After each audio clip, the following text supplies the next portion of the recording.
신앙 고백하겠습니다. 예수님은 그리스도 모든 문제 해결자입니다. 다시 한번 인사합니다. 예수 그리스도를 깊이 생각합시다.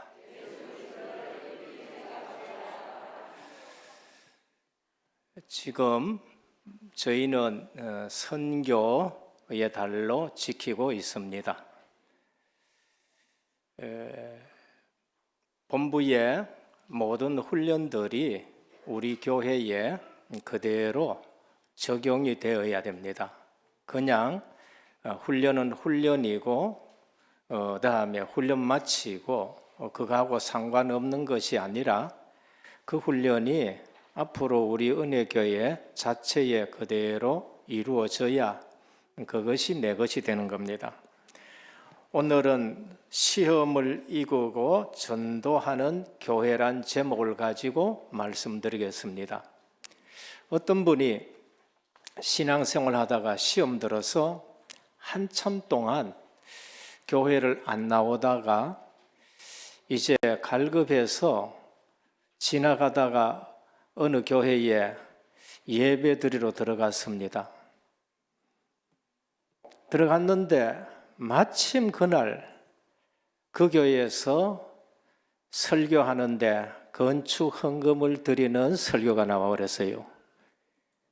모처럼 은혜 받으러 갔는데 또 헌금 얘기가 나오니까 이분이 또 시험 들어가지고 모처럼 왔는데 헌금하라 한다는 생각이 들어서 또 시험이 들었습니다. 우리 신앙생활 하는데 시험 드는 사람은 늘 시험거리를 당하게 됩니다. 그게 광야 생활입니다. 사단은 늘 그런 사람들을 통해서 세상 사람들이 교회 가서 별 볼 일 없구나, 그렇게 쓰임받는 신앙생활을 하게 돼요. 그러나 진짜 신앙생활 하는 사람은 40년 동안에 우리에게 모델 보여준 사람이 있습니다. 그게 여호수아와 갈렙입니다. 그리고 주님이 길러놓은 70인 제자입니다. 오늘 우리 찬양했지요. 70인 제자, 우리 신앙생활에서 그리스도로 답이 난 제자입니다. 주님은 많은 제자를 남겨놓고 가지 않았습니다. 12사도. 그리고 이름이 없어요. 내 이름을 내는 사람 아니고 70인 제자는 누군지도 모릅니다. 평신도입니다. 그리스도로 답이 난 제자. 제자는 지난주에도 말씀드렸지만은 복음에 굉장히 민감하게 반응합니다. 그리고 말씀으로 훈련된 사람들이 제자인 겁니다.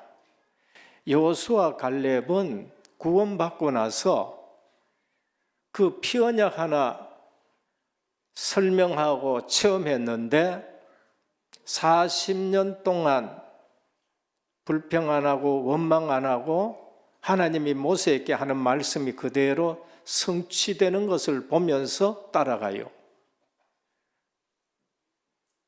성막 만들어라. 불평 안 하고 만듭니다. 그리고 성막을 설치해라. 오늘 설치했는데 내일 구름 기둥이 뜨니까 성막 걷어라. 불평 안 하고 거둡니다. 왜냐하면은 말씀을 따라가고 성령 인도를 따라가기 때문에 그래요. 근데 그 두 사람은 어디까지 들어갔냐? 가나안 땅까지 들어간 겁니다. 오늘 또 자칫 잘못하면은 또 헌금 설명, 헌금 메시지 하느냐? 그 말이 아니고 신앙생활에는 우리 지금 사도행전 하기 때문에 그리스도 하나님 나라 오직 성령 충만, 사도행전 1장 8절 말씀 붙들고 지금 우리가 걸어가야 돼요. 내가 신앙생활 하는데 힘이 든다. 열심히 하는데 힘이 든다. 그거는 언약을 놔두고 열심히 신앙생활해서 그렇습니다. 열심히 누가 하느냐? 내가 하는 거예요. 그래서 힘이 드는 겁니다. 나는 양심적으로 신앙생활 하는데 왜 이처럼 갈등이 오느냐? 양심적으로 신앙생활해서 그런 겁니다. 나는 계획을 딱 짜놔놓고 신앙생활하는데 왜 안 맞느냐? 저도 직장 다닐 때에 이만큼 하면은 대구 들어오겠지 계획 딱 짜가지고 했습니다. 근데 대구 못 들어와요. 이상하게 안동 가고 또 이상하게 저기 진주도 가고 내 계획을 짜놓고 하기 때문에 그래요. 요셉은 요셉 계획대로 안 됐습니다. 애굽에 갔어요. 그런데 요셉은 거기에서 그냥 하나님의 계획을 바라본 거예요. 창세기 45장 5절에 뭐라 했냐? 당신들이 나를 이곳에 판 것이 아니요 하나님이 당신들 먼저 나를 이곳에 보내서 우리의 생명을 구원하게 하려 하심이라. 누구 계획 봤지요? 하나님의 계획을 본 거예요. 오늘 우리 지금 사도행전을 합니다. 올해는 우리 교회 전체 시스템이 전도 시스템으로 바꾸어지기 위해서 사복음서 가다가 이제 사도행전, 일단 마태복음 다 했으니까 사복음서 갔습니다. 사도행전 들어갔습니다. 사도행전의 가장 중요한 것이 뭔가? 1장 8절입니다. 오직 성령이 너희에게 임하시면 너희가 권능을 받고 예루살렘과 온 유대와 사마리아 땅끝까지는 내 증인이 되리라 하셨습니다. 그럼 사도행전 28장은 1장 8절이 그대로 응답으로 오고 그대로 성취가 되는 것을 기록해 놓은 것입니다. 그러면 우리가 신앙생활이 어렵지 않으려면은 이 연장선상에 있으면 돼요. 그럼 뭐냐? 1장 그리스도, 1절의 그리스도로 답이 나야 되고 2장 하나님의 나라가 배경이 되고 주님이 내 주인 되쁘면은 보좌의 축복이 역사하는데 주의 천사들이 동원되고 그리고 1장 8절 내 힘이 아닌 하나님의 능력과 하나님의 힘이 내게 역사하면은 내 가는 곳마다 사도행전 1장 8절이 성취되게 되는 것입니다. 말씀이 내게 성취되면은 신앙생활이 어려우냐? 안 어려운 거예요. 그래서 그 말씀 붙들고 기도하고 응답받은 것이 2장이고 3장에 그대로 예루살렘의 말씀이 성취되고 4장에 유대 교권 앞에 말씀이 성취되고 8장에 사마리아 절대 안 가는데 하나님의 말씀이 성취되고 핍박하고 그러면서 순교하는 일이 터지니까 흩어졌는데 이방인에게까지 이 말씀이 성취되는 걸 볼 수 있습니다. 오늘 또 열심히가 중요한 것이 아니고 양심적으로 윤리적으로 하는 것이 중요한 것이 아니고 사단은 여러분 양심 가지고 얼마든지 여러분들을 속일 수가 있어요. 양심이 필요 없다는 말이 아니라 양심으로 되면 그리스도가 오셔가지고 십자가 질 일이 없어요. 왜? 우리는 자꾸 거기에 걸립니다. 언약 붙들고 신앙생활 하시기를 바랍니다. 그것 붙들고 기도할 때에 성령이 역사하는 신앙생활 하시기를 바랍니다. 그게 기도예요. 이게 없으면은 그거는 내 머리로 신앙생활하고 내 양심적으로 신앙하고 내가 열심히 그래서 자꾸 한계가 오는 거예요. 오늘 그 교회와 그 제자들이 교회가 전도 선교하는데 시험거리가 온 겁니다. 아나니아와 삽비라 사건입니다. 뭐냐? 사람을 속인 것이 아니고 사도들을 속인 것이 아니고 사도들에게 역사하는 성령 하나님을 속인 사건입니다. 바로 앞에 4장 32절에서 37절 내용에 볼 때에 예루살렘 초대교회는 하나님의 큰 은혜 속에 성도들이 서로 유무상통합니다. 가진 자도 있을 것이고 마가 다락방의 여주인은 굉장한 부자입니다. 제가 가봤거든요. 거기는 강남처럼 부자 아니면 거기에 집을 가지고 있을 수 없습니다. 120명이 들어갈 수 있는 다락방을 가졌다. 부잣집이에요. 그런데 가난한 과부들도 있고 그랬었어요. 그래서 바나바라는 사람이 그 여주인하고 남매지간입니다. 마가다락방의 여주인과 바나바는 남매지간이에요. 그래서 자기 있는 소유를 팔아서 가난한 자를 돕고 초대교회 그 어려운 걸 돕고 이렇게 하니까 바나바의 이름이 높아질 거 아니에요. 그러니까 아나니아라는 사람이 삽비라라는 부부가 자기도 그 교회에서 명성을 얻기 위해서 토지와 집을 팔아서 사도 앞에 가져왔어요. 문제는 그 토지가 자기가 가지고 있을 때는 자기 것이에요. 팔았을 때까지도 자기 것이에요.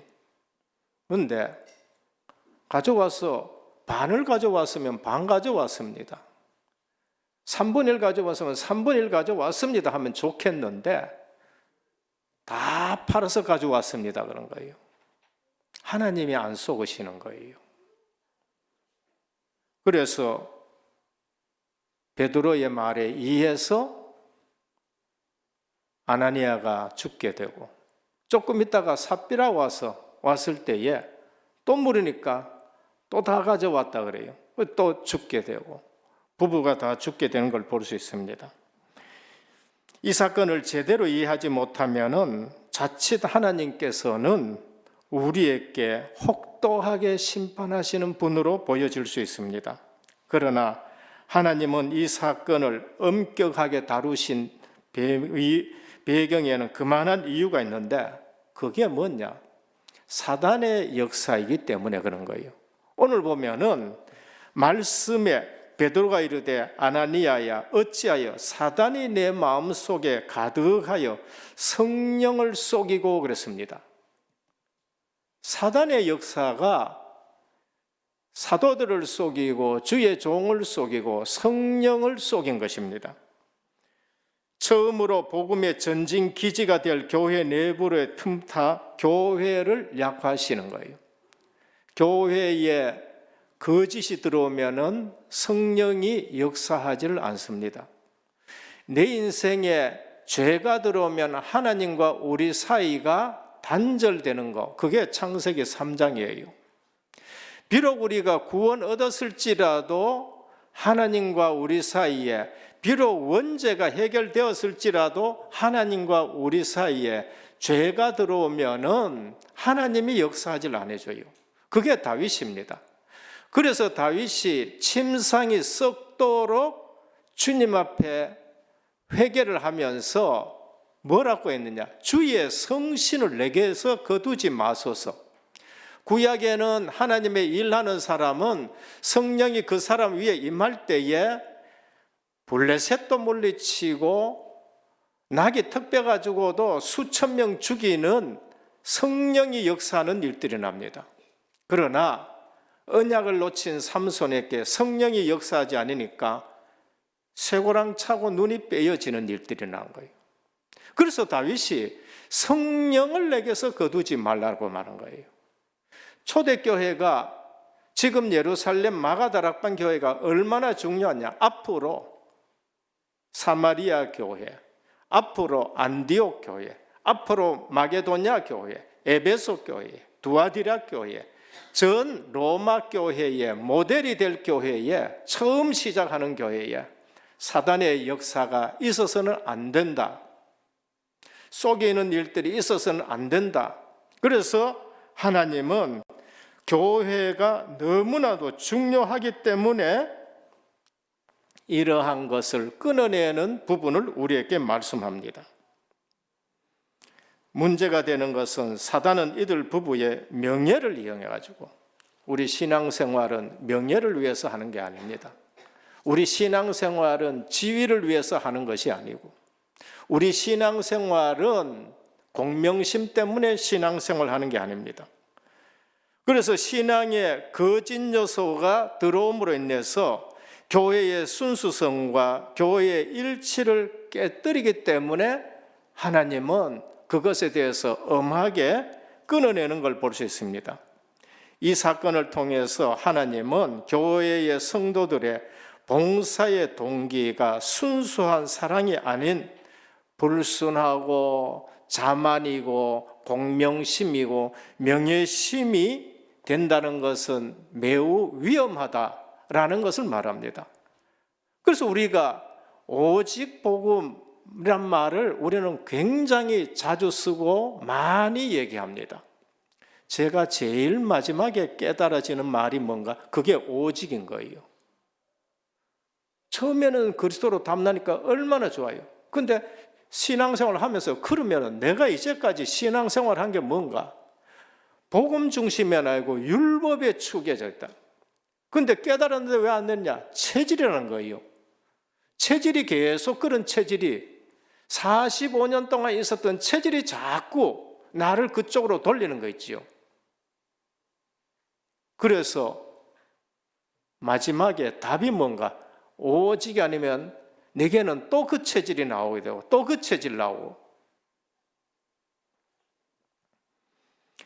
시기적으로 예루살렘 교회는 이제 막 뿌리를 내리고 한창 부흥하고 성장하는 시기입니다. 이때 사단이 뿌린 죄와 위선의 독소가 교회에 퍼진다면 교회는 이 땅에서 하나님의 구속의 뜻을 성취하기 위한 대리적 기관으로서 그 기능을 상실하기 때문에 하나님이 간섭하는 겁니다.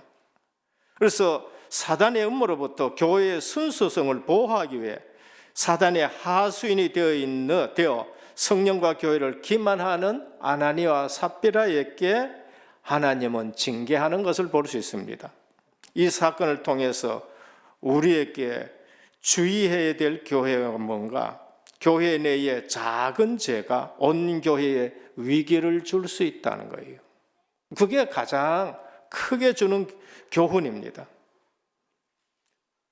그래서 하나님이 역사할 때에 교회가 두려움을 느끼는 거예요. 우리가 이러한 부분을 못 보면은 성도가 방자하게 돼요.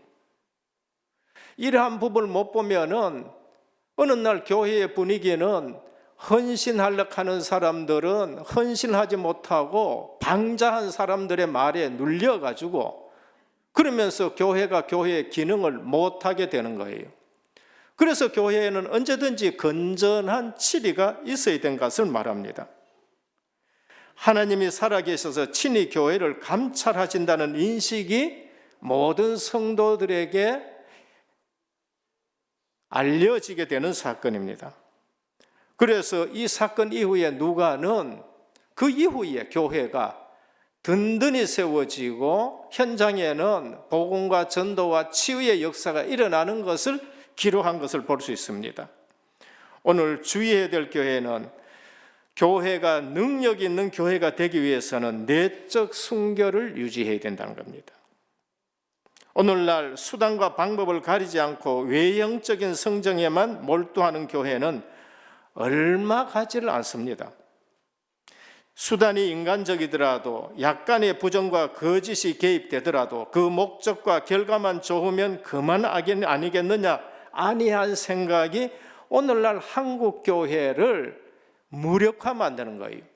세계 교회사에 한국 교회만큼 급속하게 부흥한 교회 역사가 있느냐? 없습니다. 100년 만에 25%라는 기독교의 이 비율이 있는 것은 교회 역사에 없어요. 절대 없습니다. 2차 대전 이후에 많은 나라에 원조했습니다만은 한국 교회처럼 부흥하고 성장하고 해외에 지금 다시 그것을 갚아주는 원조하는 나라가 있느냐? 한국밖에 뿐이에요. 그런데 이 큰 교회가 이 많은 성도들이 왜 세상에 대해서 그처럼 무력하냐? 교회의 순결이 없습니다. 교회의 순수성을 잃어버리면은 그렇게 되어진다는 것을 우리에게 말씀합니다. 우리는 한편으로 굉장히 감사해야 되지만 한편으로는 우리가 굉장히 주의해야 될 부분입니다. 북한에 지금 몇몇 성도 없습니다. 한국에 비하면 굉장히 적습니다. 그런데 그 북한 성도들이 걱정한 것이 뭔가? 한국교회를 걱정한다는 거예요. 그래서 하나님은 결코 죄에 대해 무디신 분이 아니다는 걸 말합니다.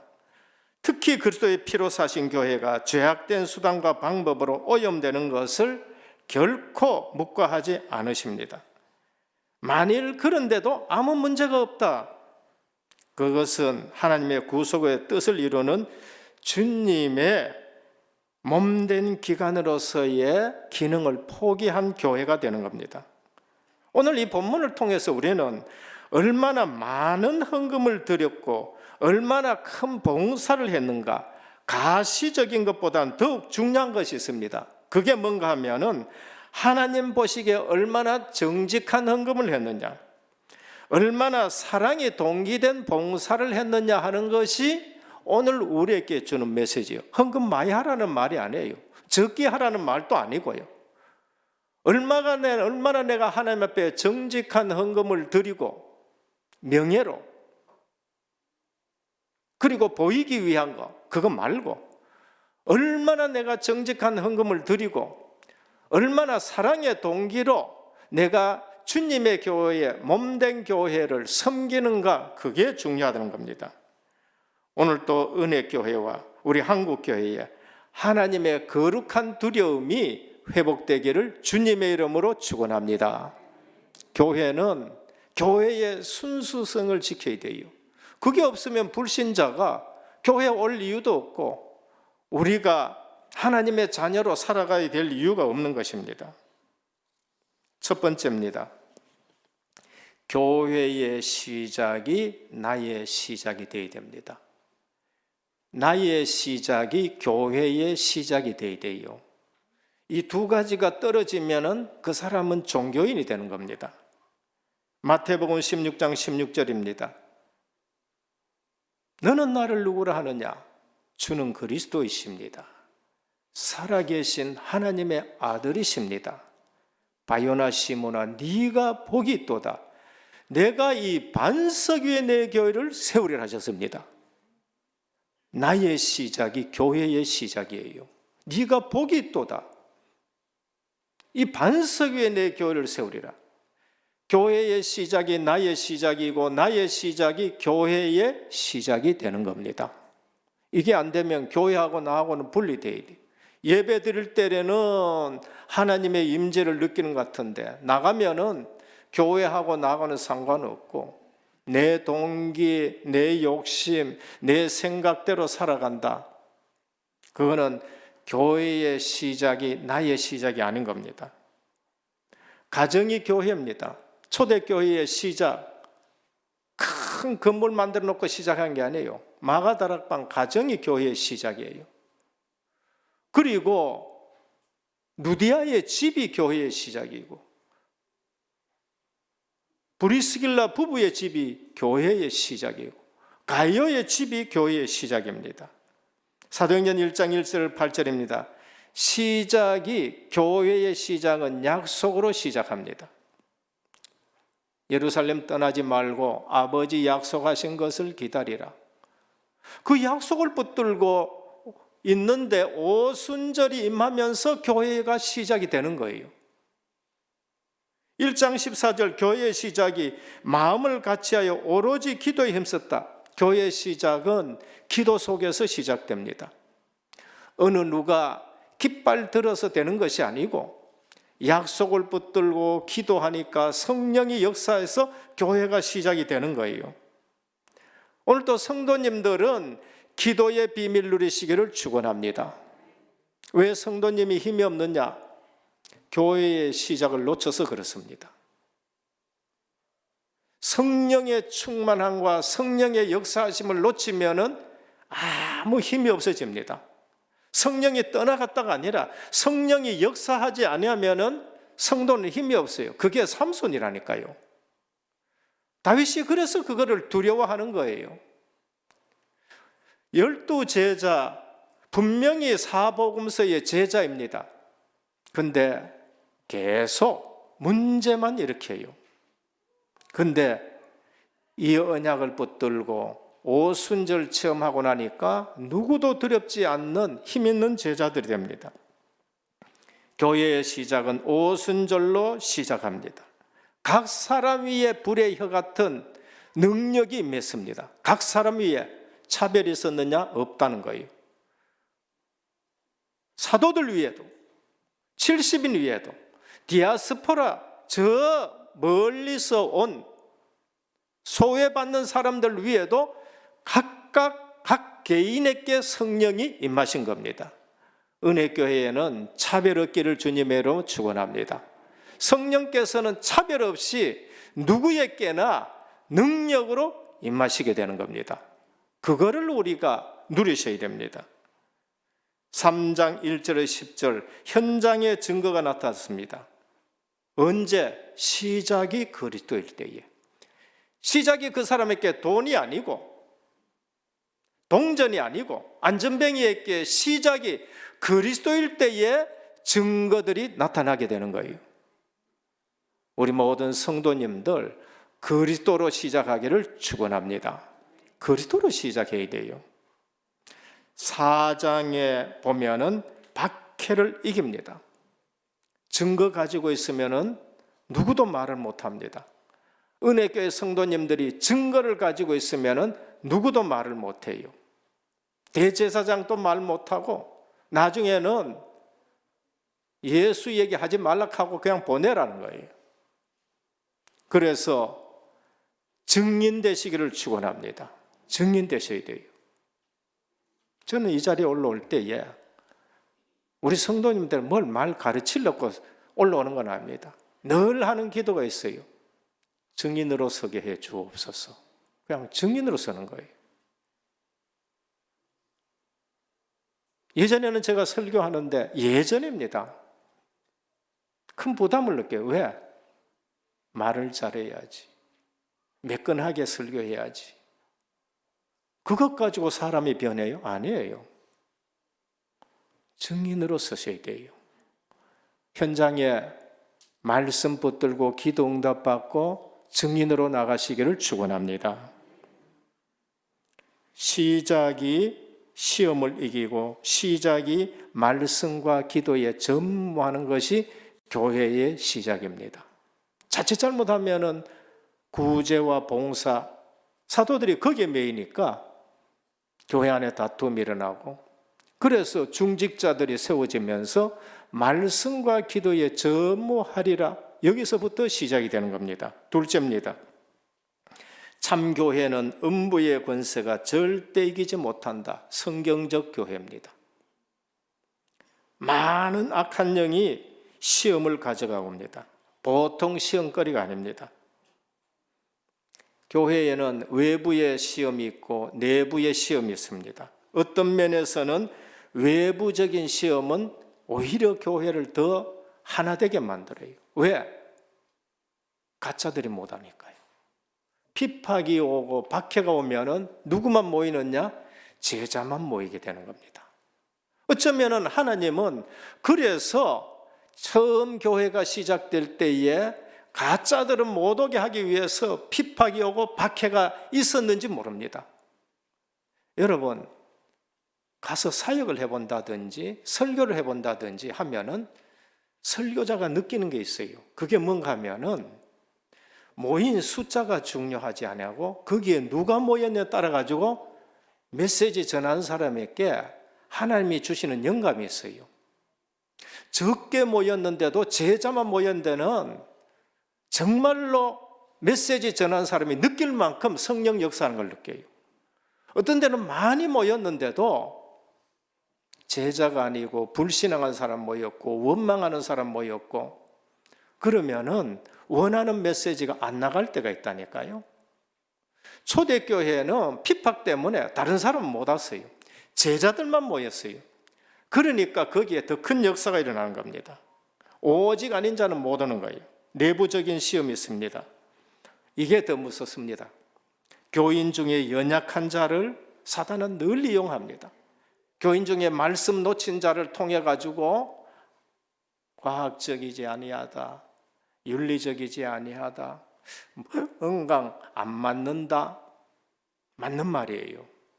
그게 민수기 13장 14장의 열정탐꾼인 것입니다. 사단은 교인 중에 늘 말씀 놓치고 기도 안 하는 사람들, 이런 사람들을 통해서 교회에 시험 들게 합니다. 지도자 중에도 인본주의 쓰는 지도자를 통해 가지고 교회 시험 들게 만들어요. 그런 지도자는 비참해집니다. 오직의 사람에게는 사단은 아예 포기합니다. 그걸 아셔야 돼요. 건드려 봐도 안 되거든. 그러니까 체질이 사단 틈타는 체질이 있어요. 그럼 매번 교회와 시험 듭니다. 매번 시험 드는 소리하고 매번 시험, 은혜를 못 봐요. 왜? 사단이 건드리기 얼마나 좋으니까. 체질이 있다니까요. 그 모기 좋아하는 체질도 있어요. 저 같은 경우에는 여름에 산에 잘 안 올라가요. 왜? 저한테는 모기가 얼마나 좋아하는 체질인지. 다른 사람은 반바지 입고 산 쫓아다니는데 저는요, 이게 바지 입었는데도 뚫고 들어와가지고 문다니까. 신앙생활에도 모기 체질이니까 다행이지, 신앙생활에 사단 체질, 이 말씀 놓치고 기도 안 하면 그래 돼요. 악한 영의 괴계를 알아야 됩니다. 명예심 발동입니다. 은혜로 사람들이 충성하고 헌신한 것은 못 보고 그 사람 명예 높아지는 걸 보는 거예요. 여기에 큰 속음이 있습니다. 우리는 은혜를 받아야 되고, 그래서 신앙생활은 절대 흉내내면 안 돼요. 충성하는 사람은 은혜 받아서 충성하는 것이지 명예 때문에 하는 거 아니에요. 물질 욕심에 눈이 어두워짐을 경계하셔야 됩니다. 교회 권위에 우리는 정말로 복종하고 해야 됩니다. 교회의 권위를 반대하기나 속이면 안 돼요. 주의 종을 속이는 것은 성령을 속이는 것이라는 걸 말씀합니다. 마지막 세 번째, 하나님은 지금 또 일하고 계십니다. 우리는 뭐를 쓰고 있느냐? 하나님 나라의 사도행전 29장을 쓴다는 것을 기억하셔야 돼요. 막을 사람이 없었다 했습니다. 그러면은 지금 또 사도행전 1장 1절 3절 8절이 지금 또 계속되어지고 있는 것입니다. 하나님은 지금 또 일하시는데 예수 그리스도의 언약을 가지고 지금 또 일하십니다. 하나님은 지금 또 약속하신 능력으로 역사하십니다. 사도들에게 능력이 나타나는데 배경이 뭔가? 4장 30절에 함께 모여서 기도했다는 겁니다. 사도들이 손을 통하여 민간의 표적과 기사가 많이 일어나 믿는 사람이 다 같이 마음을 같이 하여 기도하는 겁니다. 은혜교회가 말씀 붙들고 마음을 같이 기도할 때에 하나님의 능력이 나타날 줄 믿으시길 바랍니다. 분명합니다. 내게도 역사하고 여러분들에게 역사하고 교회 전체에 하나님의 능력이 역사하는 교회가 되기를 축원합니다. 핍박을 무서워하는 신도들이 들어오지는 않았는데도 그들을 보고 하나님을 칭송했다 그래요. 핍박 때문에 초대교회에 들어오지는 못했는데도 보고 칭송했다는 겁니다. 그래서 하나님 경외함이 회복이 돼야 돼요. 교회에 성도들이 하나님 경외함이 없으면은 그 교회에는 사단이 얼마나 춤추기 좋은지 몰라요. 교회의 부흥, 나의 부흥입니다. 교회의 성장, 나의 성장이고 교회의 풍성함이 나의 풍성함이 되는 겁니다. 결론입니다. 신앙생활은 흉내내는 것이 아닙니다. 신앙생활은 절대 흉내내서 안 돼요. 다른 건 흉내내도 상관없습니다. 그러나 신앙생활만큼은 흉내내서는 안 돼요. 실제로 믿고 해보시길 바랍니다. 실제로 언약 잡고 기도하고 실제로 정직한 헌금을 해보고 실제로 주님의 그 사랑의 동기 가지고 해보라니까요. 저는 한 번씩 우리 자녀들, 손주들 헌금 생활을 내가 체크합니다. 한 번은 유치부에 가서 봉투 딱 꺼내가지고 체크도 합니다. 가만히 보니까 듬성듬성했더라고요. 불렀어요. 애미 보고 손주 일로 들러보내라, 목양실로. 그래가지고 머럭하고 울고 눈물 닦고 난리 났었습니다. 많이 한 거는 아니지만 보이 한 번인가 두 번인가 헌금 띠먹었더라고. 머럭합니다. 우리 자녀들 헌금하는 것도 한번 쭉 살펴봅니다. 우리 교역자들 헌금하는 것 제가 한번 살펴보고, 작년 같은 경우에는 코로나니까 우리 장로님들이 얼마나 축복받았는가 한번 살펴봐요. 그러다가 니는, 그래서 하나님 앞에 나도 한번 체크해보자. 아니, 성교헌금 난 다 한 줄 알았는데 2번 빼먹더라니까. 근데 그걸 말씀드리는 건 아니고 제가 놀란 걸 말씀드립니다. 자랑하려는 거 아닙니다. 증거 얘기하는 거는 자랑이 아니에요. 저는 우리 큰아이들이 헌금 제일 많이 한 줄 알았어요. 아니에요. 우리 가정이 제일 헌금 많이 했더라고요. 제가 드린 헌금, 우리 가정이 드린. 박영은 선생님 그거 빼고, 제법 많이 합니다만 그거 빼고 우리 가정이 헌금을 은혜교회에서 제일 많이 하는 거죠. 전 놀랐습니다. 20몇 년 전에 저들이 왔을 때에 보잘것없는데 은혜교회가 받아가지고 이 자리까지 키운 거예요. 그때 제 헌금이란 것은 은혜교회 큰 보탬도 되지 않아 오히려 누가 되는 그러한 부분이 있었습니다. 그런데 그럼 제가 한 게 뭐예요? 그냥 말씀 붙들고 기도하고 하나님의 말씀이 내게 성취가 되어지면서 오늘날 이 자리까지 온 거예요. 코로나도 상관없이 은혜교회 하나님은 그 3년 동안에 이자, 원금 2억 5천 갖게 하시고, 원래는 아무리 봐도 4,500만큼 헌금이 안 나올 것이다. 뭐 재정국장이나 저나 마음이 똑같았을 거예요.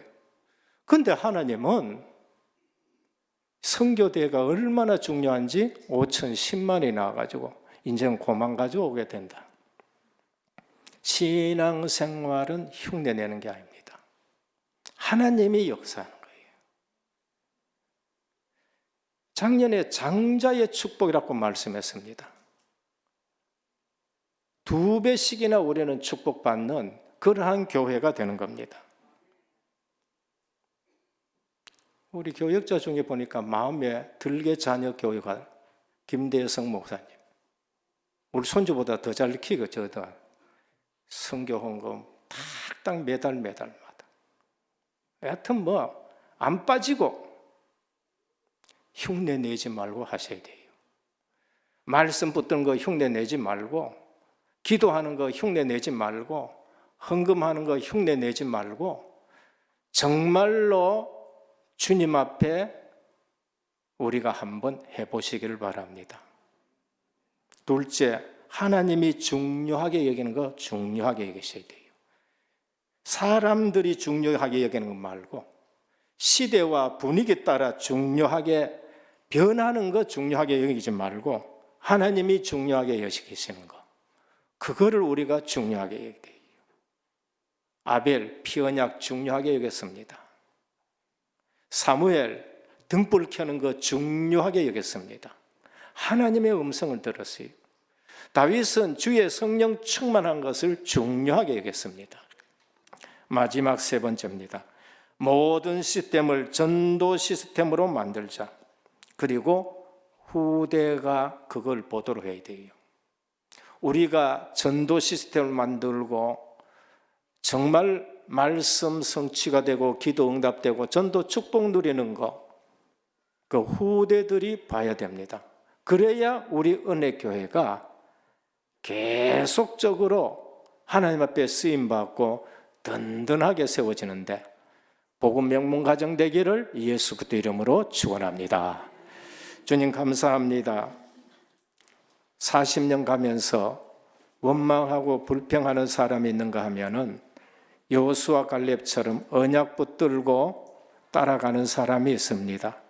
오늘 또 사단은 교회의 외부 내부로 시험하는데 우리 모든 성도님들 70인 제자가 되게 하게 하여 주옵시고 말씀 붙들고 주님의 뜻을 이루는 그러한 전도하는 교회가 되게 하옵소서. 시험에 들지 않게 하여 주옵시고 오히려 시험 끝내고 전도 선교 237 5천 종족 축복받게 하옵소서. 예수 그리스도 이름으로 간절히 기도드립니다. 아멘.